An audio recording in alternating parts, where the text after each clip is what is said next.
morning, everybody. I'm John O'Loughlin. Welcome to my channel. It's called McDuff Lives too. And this morning, it's time to talk once again with our good friend Harley Schlanger with the LaRouche Organization and the Schiller Institute. Good morning, Harley. Good morning, John. How are you doing? I'm doing fine. I'm so glad to have you here to talk about the coming anniversary, the 20th anniversary of the 9/11 attack on this country. And I know that you have some personal contact with people that, especially with Lyndon LaRouche himself, who had some interesting comments about the event when it happened, as well as kind of his ability to almost predict things that are happening is amazing. And losing him has been a tremendous loss for everyone, including particularly, I'm sure, you folks at LaRouche Organization and the Schiller Institute. But let's go back to that horrible morning. I remember I was at work in a law firm down here in Waldorf, Maryland, just doing my daily drudge work.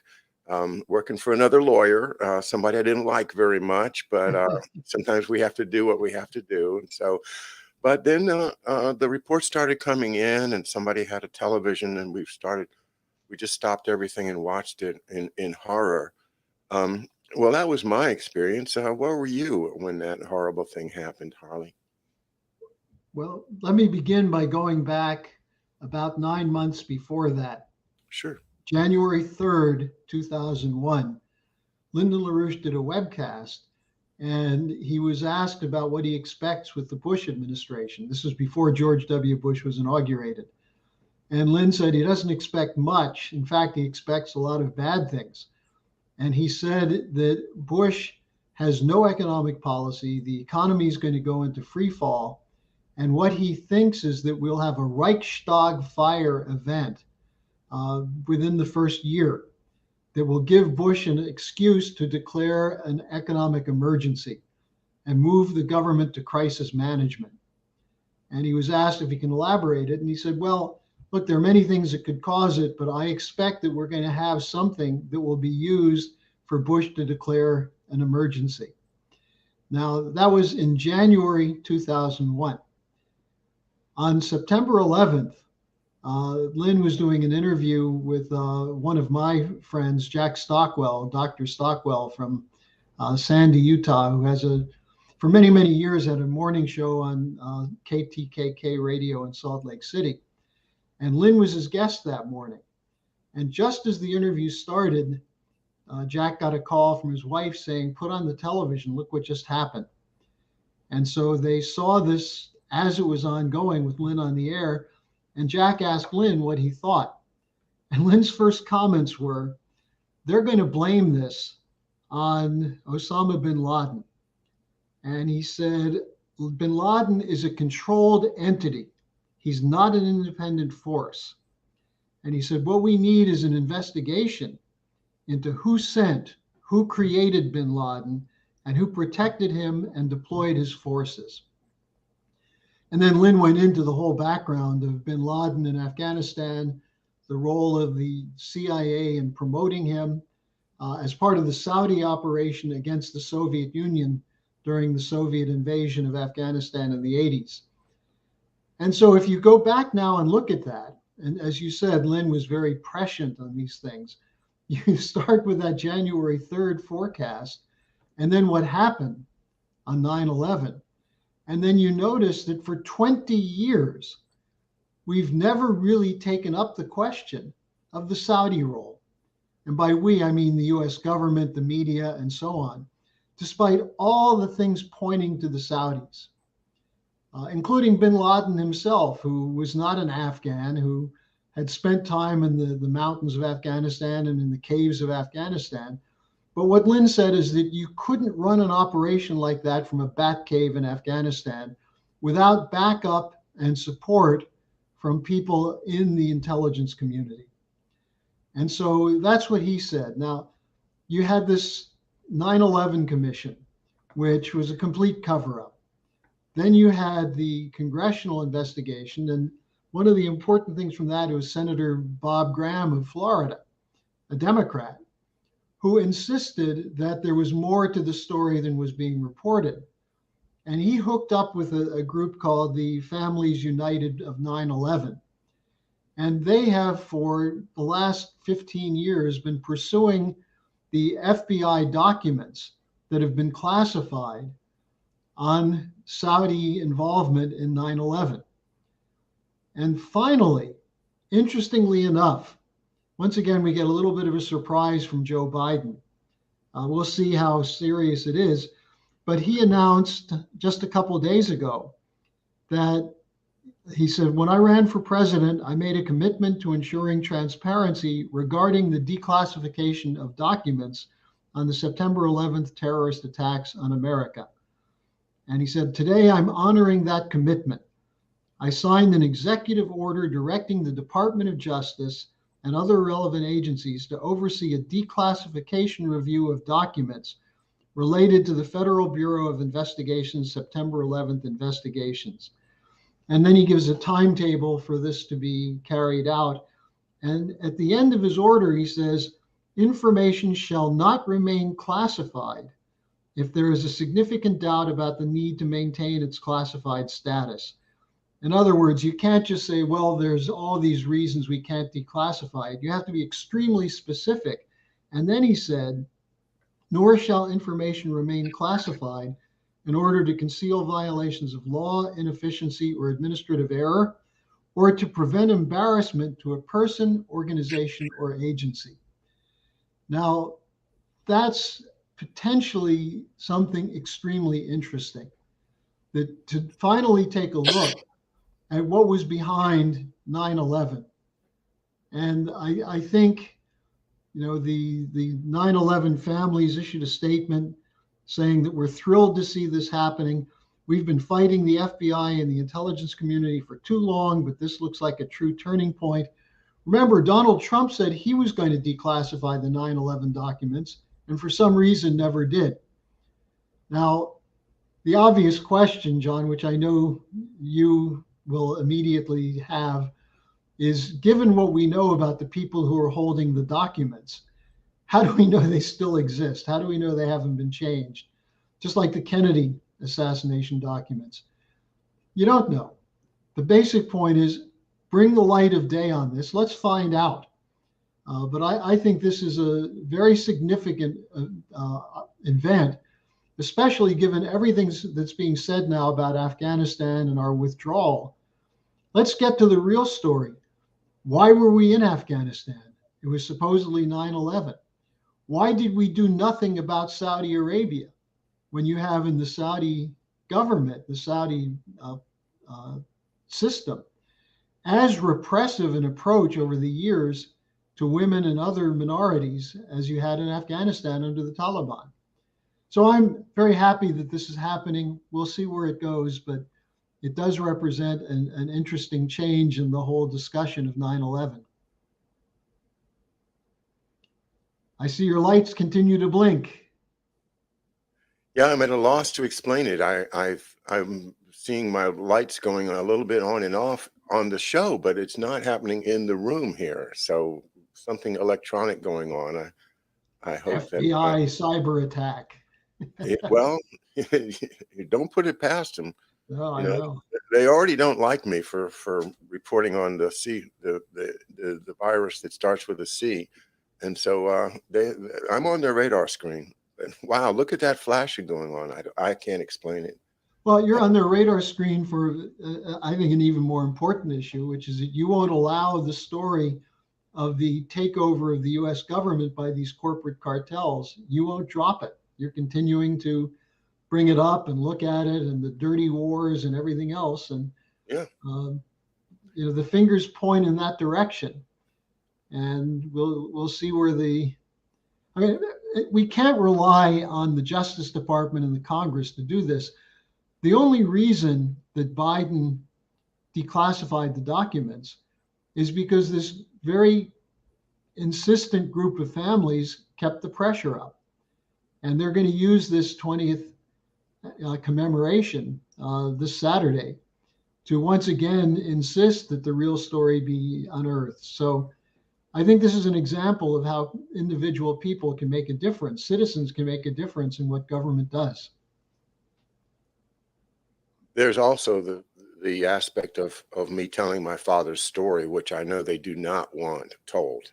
And I published the book on Kindle on June the 6th, the 50th anniversary of my father's death. You were you made a wonderful presentation that I'll keep forever on my YouTube channel, and a personal copy, which means so much to me, Harley. And this is, I've said since I started doing this, that if people will understand my father's career and how they destroyed him, they will understand who is behind all of this stuff. And it certainly starts with the skullduggery in the OSS that became the CIA. But I'm not going to try to go into the details here, but just to let everybody know that today, by coincidence, we have finally published the paperback version. So if you want to get a handle, get it in your hands, you can do that now on Amazon. The paperback is priced at $17.99, the Kindle at $9.99, and this is the best thing I can do to try to pursue, the restoration of our republic, and that is to just share the incredible story of McDuff, my father, Thomas F. O'Loughlin Jr. So with that little advertisement stuck in there, I think that it really is true that I am on their radar screen. And when I contacted that FBI expert, and he was so nice to me, told me how wonderful it was that I was going to be doing this 50th anniversary for my dad, and he was going to help me make a presentation. And then boom, one day he just stopped corresponding with me. He won't answer my calls. He won't answer my emails. And this is to me, this is real. This is, I'm right at the cusp of uncovering all of this crap. And if we push forward with my father's story, we push forward with 9/11, we push forward with these other conspiracies that I won't mention, we'll uncover it. And I reminded Harley of reading 2 weeks ago. I read 4 chapters of Carl Oglesby's 1976 book called The Yankee and Cowboy War, and that book conclusion is, in 1976 he said, if you want to understand how to restore America, you've got to dig into the JFK assassination. What he proposes is, let's open it up right now. Let's do it. Well, what was that 50 years ago that he was saying, well, if you open this up, then you'll understand it. Now, here we are saying in 2021, if you get behind the 9/11 attacks, then you'll understand it. And the reason that we can't understand any of this is because it was an inside job. It was an inside job all the way. It's an inside job by people who are traitors, who are working inside this government. And I believe that Julian Assange is probably right when he said that when this is uncovered, 80 to 90% of Washington is going to go down.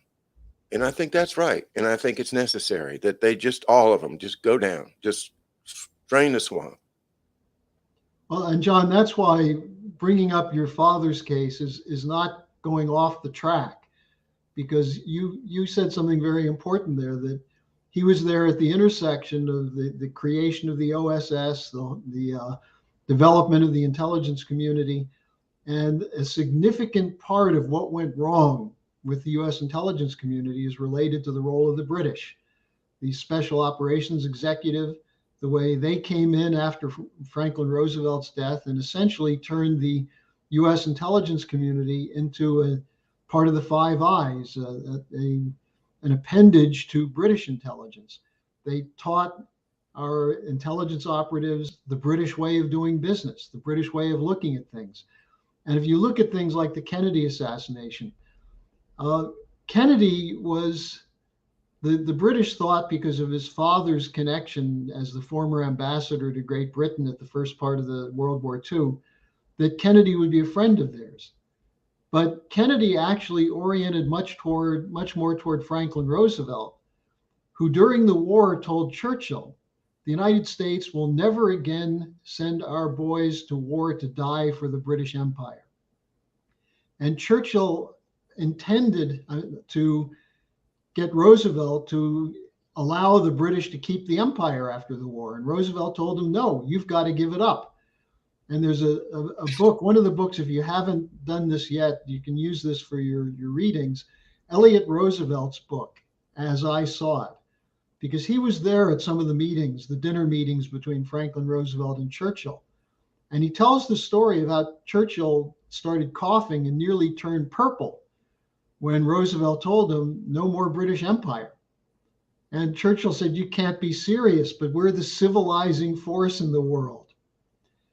Now, the reason this is so important is if you look at every single event of importance in the post-war period, you find a British role. Vietnam, the British wanted the US to back the French in Vietnam because they didn't want to see the empire collapse. In this case, the French Empire. The US went into Vietnam not for any security reason for the United States. In fact, had we done it properly, Ho Chi Minh could have been a pro-American figure. And this, you can read some of the people who were involved in freeing him from a Japanese prison camp, who said when they walked into his tent, they saw the American Constitution on the wall, Ho Chi Minh's wall.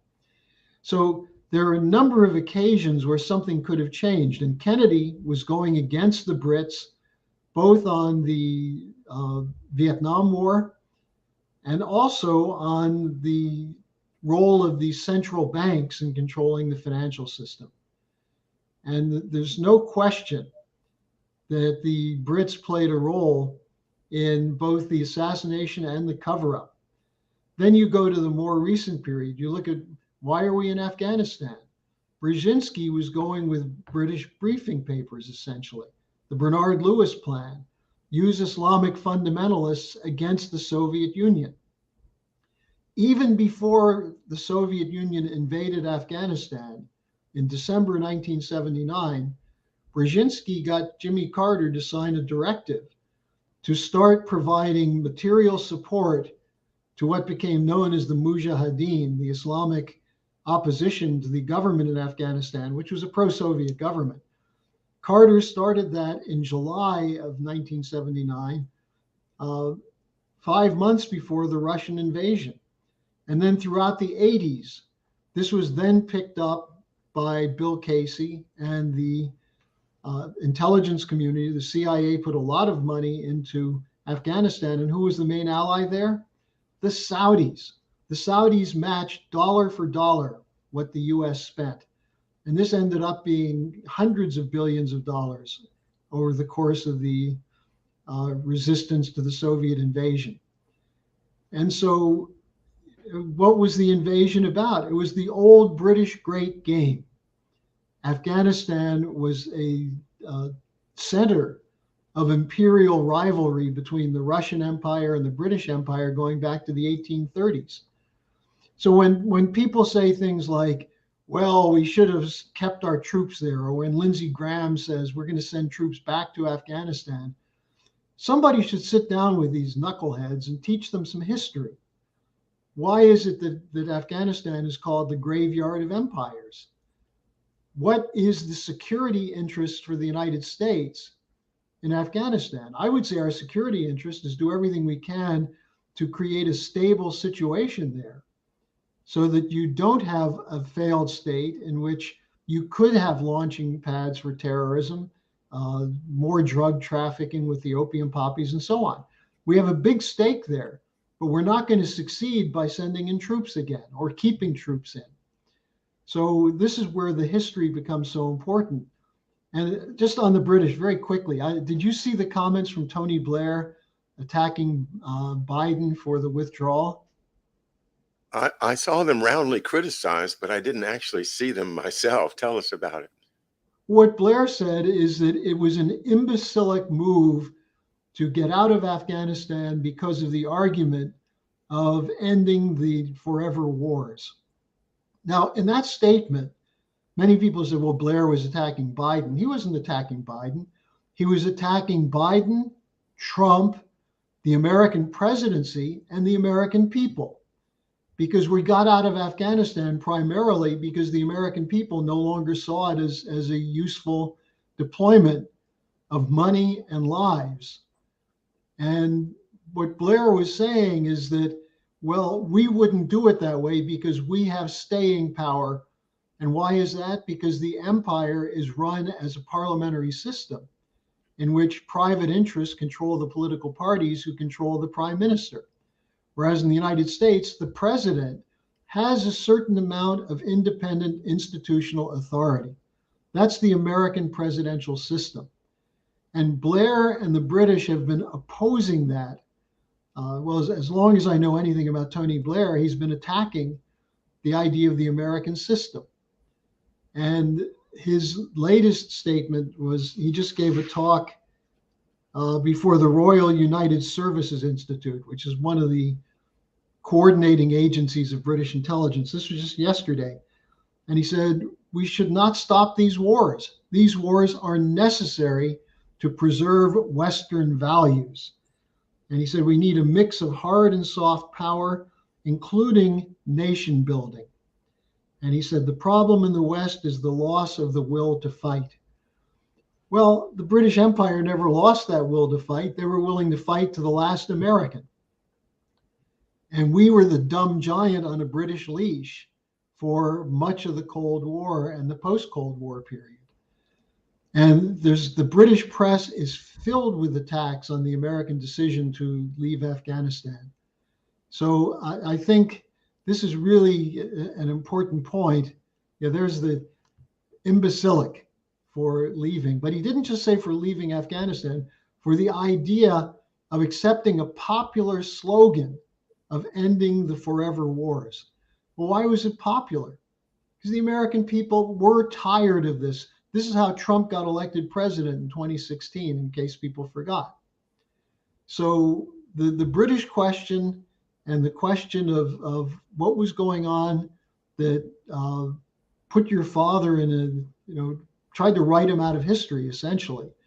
These are important things to stick to and bring up, because what's at stake is, are we going to be a dumb giant on a British leash, or are we going to have our own independent policies? It's the same thing. It's the same thing that's been going on since the 1700s. Are we going to be, we thought we were the new world, right? The new world. We even got a symphony named after us from Dvorak, the New World Beautiful Symphony. And a theme that always sounds to me essentially American. It's a beautiful, beautiful main theme of that symphony. So I think that dream of America exists all around the world. Certainly existed on Ho Chi Minh's wall when he was escorted. And actually, one of my subscribers, Carol M., says her father was part of the expedition that did that. Escorted Really? Ho Chi Minh. Yeah. Well, you know who else was involved? You remember General John Singlaub? I'll never forget John Singlaub. No, I'll never forget him, because he was involved in my dad's life, in that he was one of the station chiefs in Laos at the time of the TDY venture that Doug Valentine wrote about. So, and Singlaub, yeah, he's one of them. Well, he was part of the Jedburgh units that went in and got Ho Chi Minh. Okay. And another, someone I knew quite well, Mitch Warbell, was part of the logistical backup for that. Now, here's something else interesting you may not know. The new CIA director, William Burns, has a long book called The Back Channel, which is his history in the State Department. And it's somewhat interesting. I mean, you see, he has a number of the memos he wrote where he showed that he wasn't always on supporting the policy, including the Iraq War, including the idea of the surge. But he never resigned. He never made a fuss. But at the very end of his book, he has this very interesting passage where he talks about America's unipolar moment. And he said that we were lulled by the experience of post-Cold War dominance and then shocked by 9/11. we gradually devalued our diplomatic tools. All too often, we over-relied on American hard power to achieve policy aims and ambitions, hastening the end of American dominance, deepening the desire and capacity of our adversaries to upend the American-led international order, and disillusioning the American public. Then he writes, we need to change this. We need a new compact on diplomacy, one that reinvests in diplomacy's core functions and roles. And then he says that in Iraq and Afghanistan, diplomats found themselves slipping into supporting roles in the military's counterinsurgency strategy, preoccupied with local social engineering and the kind of nation-building activities that were beyond the capacity of Americans to accomplish. It sometimes seemed as if we were trying to replicate the role of the 19th century British colonial service, not play the distinctive role of the American Foreign Service. So just think about that for a second. This is the current CIA director who was just recently in Afghanistan to meet with the head of the Taliban. Is it possible that there are some people inside this blob called the deep state who recognize that we've been played for a sucker for 2 generations now by the British? I don't know. But it's very heartening to me to see somebody at least acknowledging that that's at the core of the problem, because the idea of American unilateralism is that after the Soviet Empire fell, we are the world empire. We are the dominant force. We're the enforcers of the rules-based order and so-called Western values. Well, what are these Western values? Was it Iran-Contra, where we were involved in drug trafficking and gun running? Is it overturning elections? Is it the bribing of foreign leaders to carry out American policies? This rules-based order based on arbitrary rules is really what an empire is about, and it's not going to work. It's collapsing. Yeah, the rules are made by the winners, as always. The history is written by the winners, and the plan for the winners is to get rid of the losers. And yeah, I mean that's the Nazi plan. Is that we're going to take all that land, we're going to kill all the people, or enslave them and work them to death, and then it'll all be ours. Yeah. And now expand the Nazi plan to the whole world, and that is the deep state. That is what their goal is, and they are working like crazy to achieve that goal by lying to us through the media and by controlling our politicians. You said a couple of very interesting things I want to go back to. One of them was that you said that the American people decided that the investment in Afghanistan is no longer worth it to them. And I don't recall the American people having had that discussion. As a matter of fact, I've never seen anybody represent that the American people want anything at this point. It's all about the Democrats want this, the Republicans want that, Mitch McConnell wants this, so-and-so wants that on the other side. And then it's all throwing mud once back and forth. So it's not, in my opinion, and unless you can persuade me, it's not the American people that changed their mind. Let me try, John. I say it was the political machine itself that decided that their investment is no longer paying off, and so they're just going to pull out their money and put it somewhere else. I assume that would be towards agitating something with China.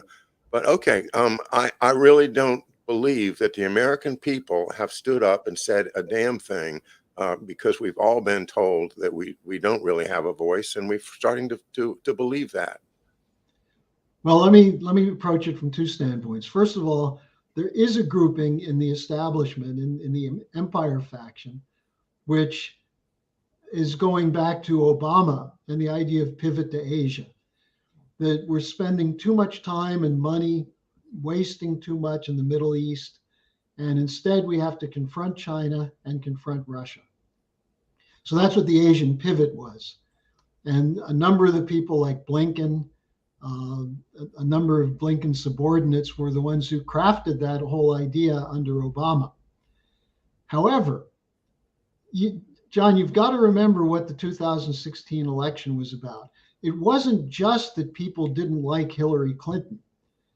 What they didn't like about Hillary Clinton was her callous attitude towards the American people, that the American people will pay any price to carry out the objectives of the ruling establishment, including the wars. Trump, over and over and over, said, we're going to end these never-ending wars. And that's one of the things that the pollsters showed got the strongest response from the American people. Because usually elections don't have issues. You know, elections are personality-driven, media-driven. But this is one case where people were focused on this question of, are we spending too much money and losing too many lives in these wars? And Trump made a good case for that. And so that's why I would say that Blair and others were reacting to the fact that they see both in Trump's presidency and now in Biden's presidency, whoever's running the Biden presidency, that there's a reaction against this globalization. And part of the globalization is that we're going to run wars all over the world to protect our global financial interests over and above the interests of the American people. That's what I mean when I say the American system, the institution of the presidency, gives the power to the executive to act on behalf of the people, even if it's not expressed every day by the average person. I think even the polls today, after all the botching of the evacuation, still show that a majority of Americans think we have to get out of this war. So that's what I mean by that. And Blair is someone who understands that. You know, I think I mentioned this to you a couple of weeks ago. The person who attacked this idea of the American presidency the most powerfully was William Yandell Elliott, who wrote a document in 1935 saying that the United States as a presidential system is a threat to world peace. And world peace requires that the United States become a parliamentary system, so the president does not have independent power to act over and above private interests. That was from William Yandell Elliott, who begat us people like Kissinger, Samuel Huntington, and Zbigniew Brzezinski, and Tony Blair.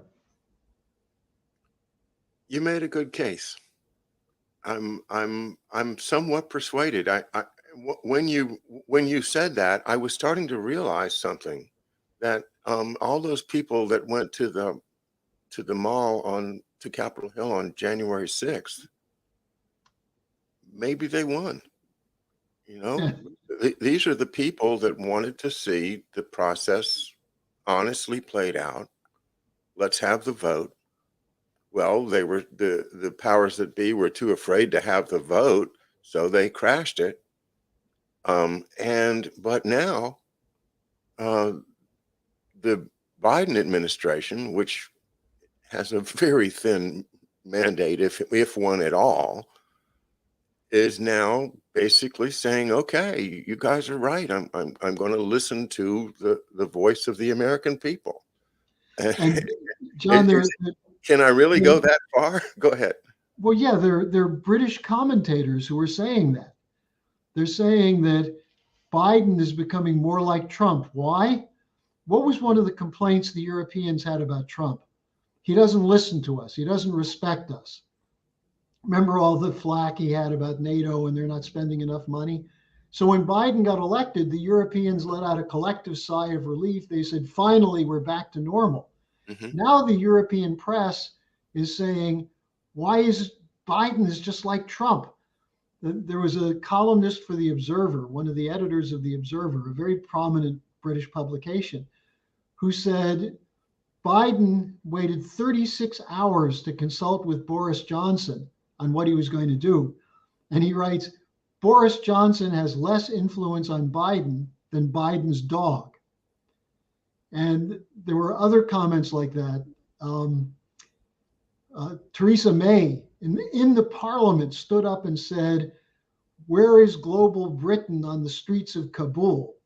You know, how silly is that? Global Britain is a slogan for the US continuing to enforce the British Empire.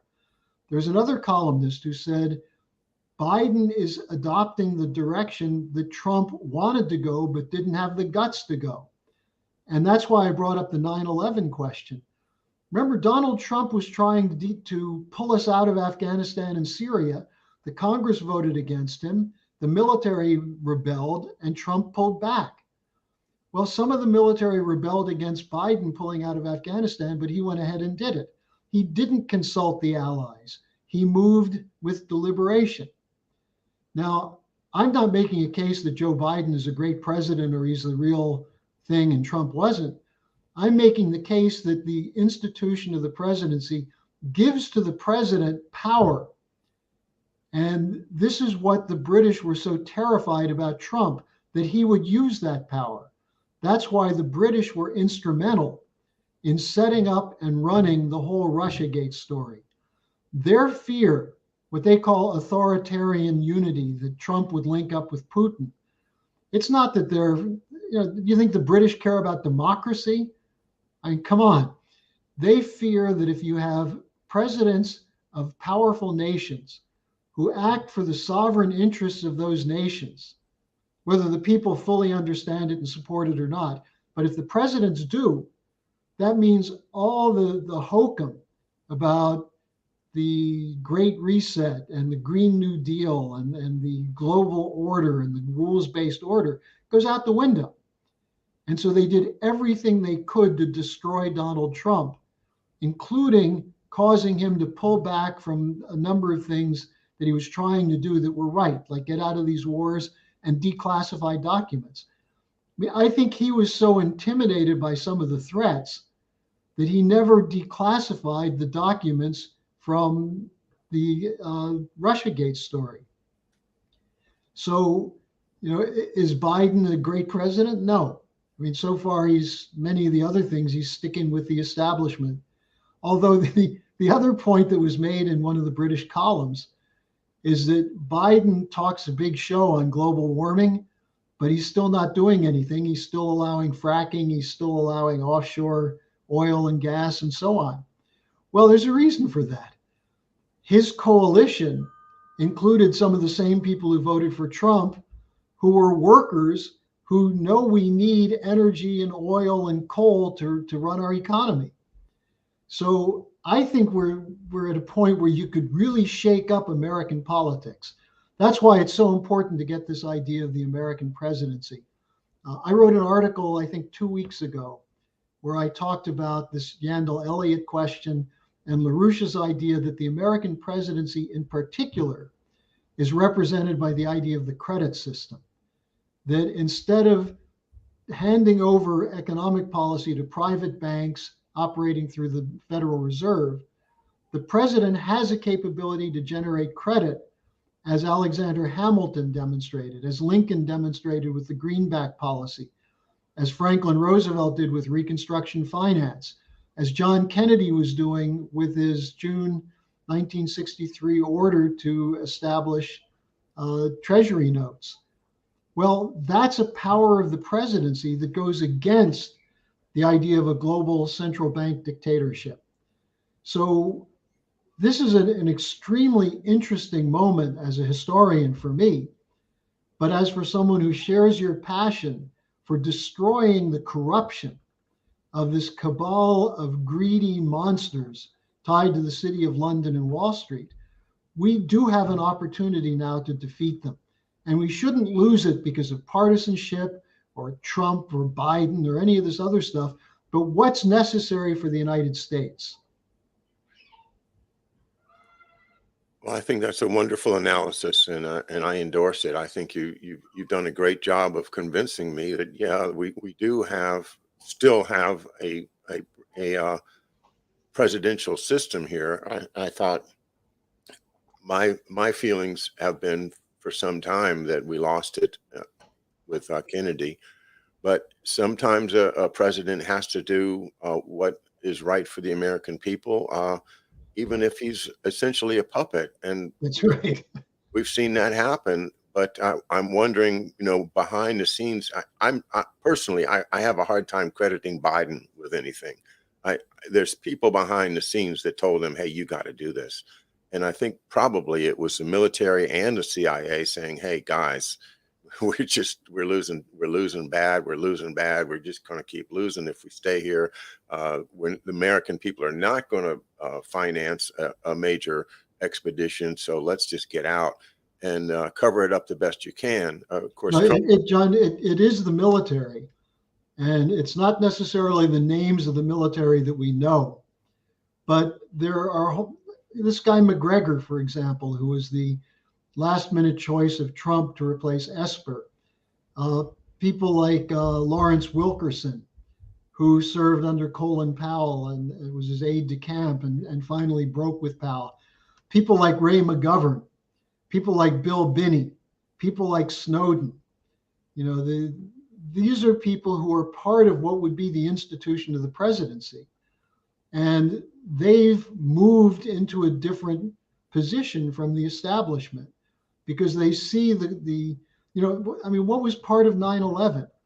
What LaRouche warned is that they're going to use this to George W. Bush will have a Notfeld Ordnung like Hitler did, an emergency decree, which would pretty much eliminate elections, political parties, and would have a top-down police state run by the Gestapo and the SS. That's what LaRouche said they were about to do. Now, this Saturday, Bill Binney is going to be speaking at a Schiller Institute conference on 9/11/2021, What's the Future? Ray McGovern, who is a CIA operative who was a briefer of the presidents for years, who joined with Binney to form the Veteran Intelligence Professionals for Sanity, he's going to speak at our conference. And it was Ray McGovern who tipped me off to look at this question of who William Burns is. Is he really someone who's part of the establishment or not? Now, I'm not as optimistic as Ray is that Burns is ready to lead a break from this. But there are people in the military and the intelligence community who don't like the Brennans and the Clappers and the people of that type who took their power to set up a police state for personal gain. And you could count Michael Flynn in that grouping. So I think there were people who were advising Biden, not that Flynn was advising Biden, but people who were making policy. Now, again, you're right. Some of them are saying this is a lost cause. Now we've got to move to take on China. But there are also people who are saying maybe we should work with China to cool things out in Afghanistan. And the hardcore right-wing line that China is going to take advantage of us leaving Afghanistan, this is silly. The Chinese had on the boards long before this a plan to use a connection between Pakistan and Turkmenistan, the CPEC, the China-Pakistan Economic Corridor, which goes through Afghanistan. This would benefit Afghanistan. This is not a humanitarian corridor, such as what Lindsey Graham and others are calling for, which is really just an excuse to set up a new deployment of troops. It's a real investment in economics that would benefit all the neighbors in that region. Now, what if it was not just Russia and China and Pakistan that were for this, but the United States and India joined it and said, okay, we're going to really do something about this. And this is the other point on where Afghanistan brings out all the contradictions. You hear over and over people saying, what about the rights of women in Afghanistan? What about the children of Afghanistan? Well, if we're so concerned about women and children in Afghanistan, and we should be about their rights and their education and so on, why are we withholding funds that are needed to feed them right now? Why did the IMF cut off the special drawing rights that the government needs when it's formed to buy food for a country where half the children are in conditions of food insecurity? Who's concerned about the children and women of Afghanistan? The political class? They don't give a damn for those people. Those are just fodder, as you were saying earlier, casualties on the side of a war. If we really care about the people of Afghanistan, let's think about what we could do to create a circumstance where the Taliban will become more civilized and realize that it's in their interest to be part of the rest of the world, as opposed to reacting against the imperialism that they saw from the United States, the British, and NATO. Well, here. I would urge everybody to take Harley Schlanger's advice on this, but I'm afraid that most of the actors involved are still looking out for themselves, and the people of Afghanistan are, as you say, not going to count much. They don't have Collateral damage. Collateral damage, yeah. And Yeah. I was going to say, when you started talking about the people of Afghanistan and their suffering, I immediately thought of the people of Yemen. Or And Syria, with the Caesar sanctions. The 500,000 Iraqi children that were killed by Madeleine Albright by her sanctions against Saddam Hussein, who said, well, it was the right thing to do. You know, these are criminals. When we talk about the political class in both parties and in many of the institutions of government, we're talking about criminals.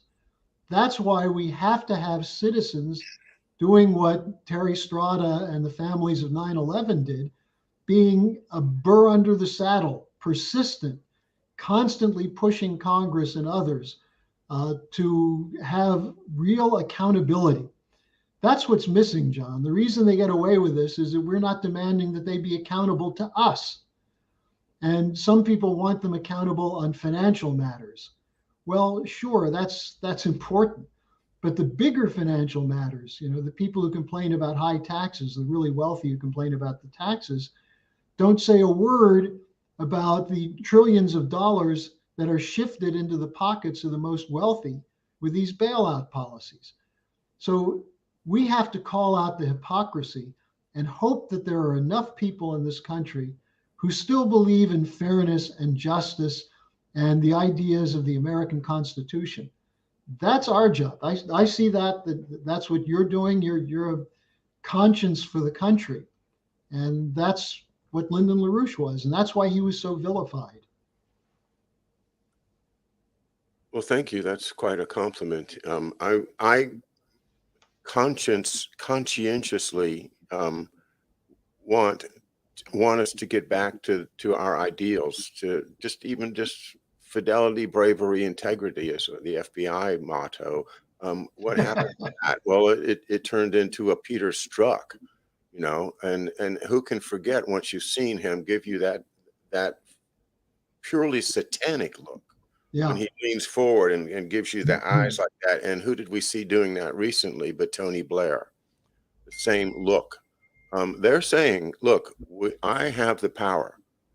I know the inside game, and I can do anything I want to you. When they give you that look, they're saying, you better be scared of me, because I can take you down in an instant.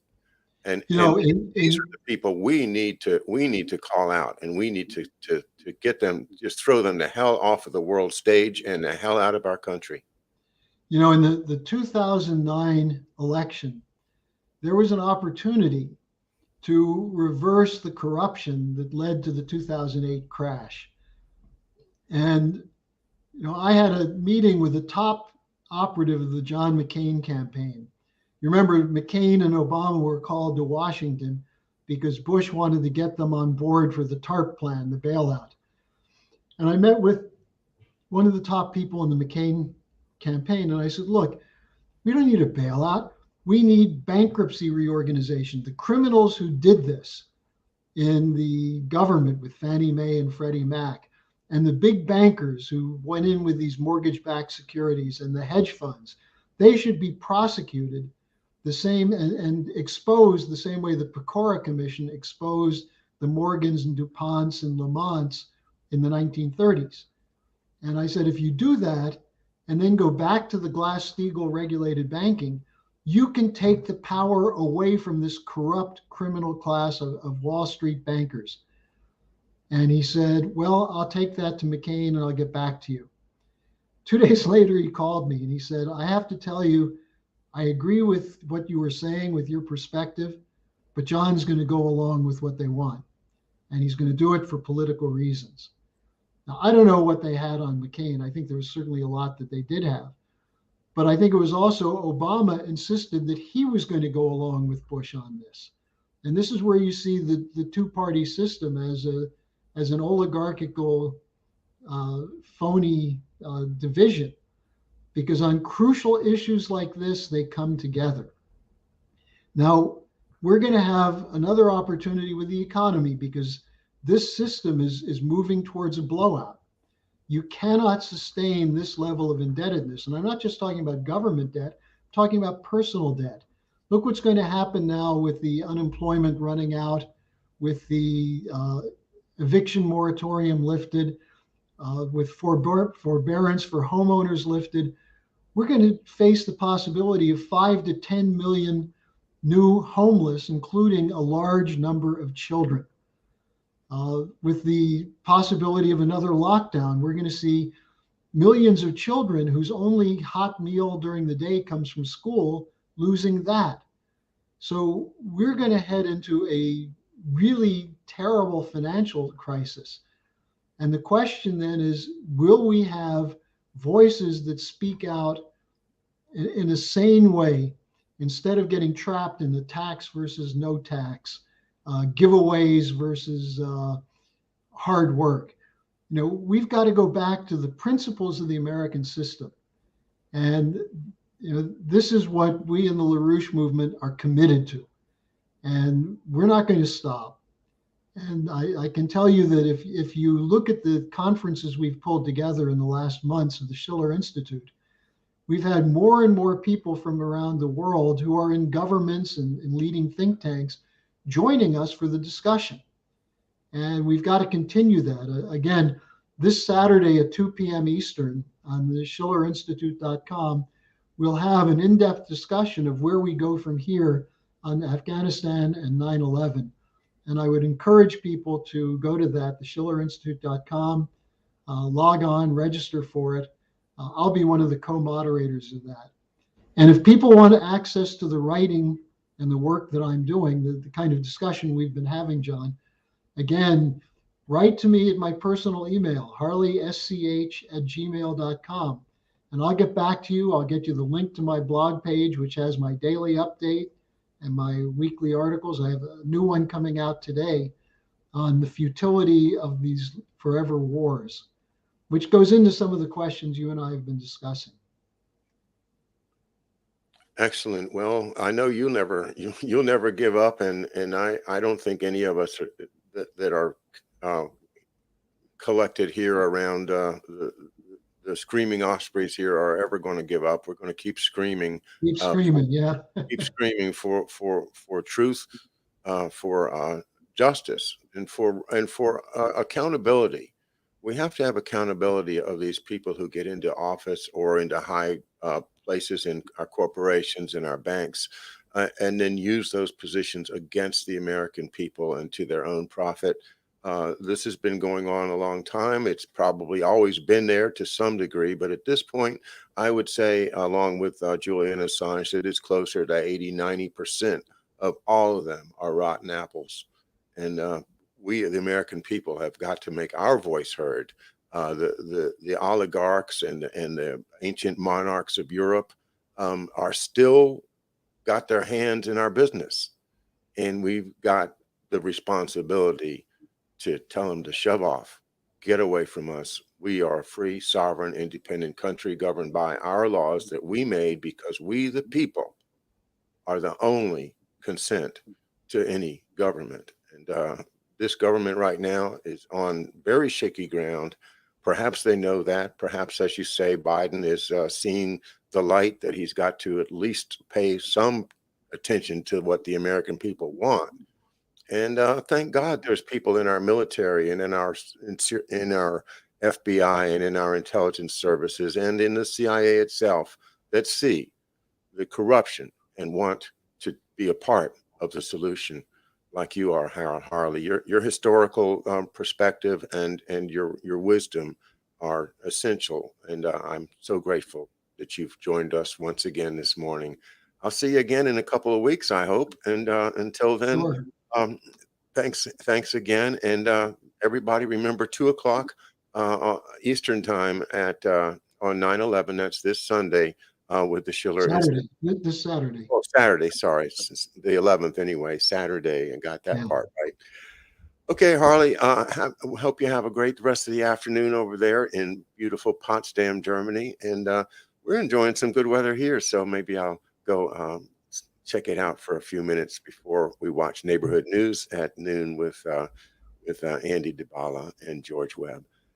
Thanks again, Harley. Okay, John, see you in 2 weeks. Okay, man. Bye-bye now. Thanks, everybody.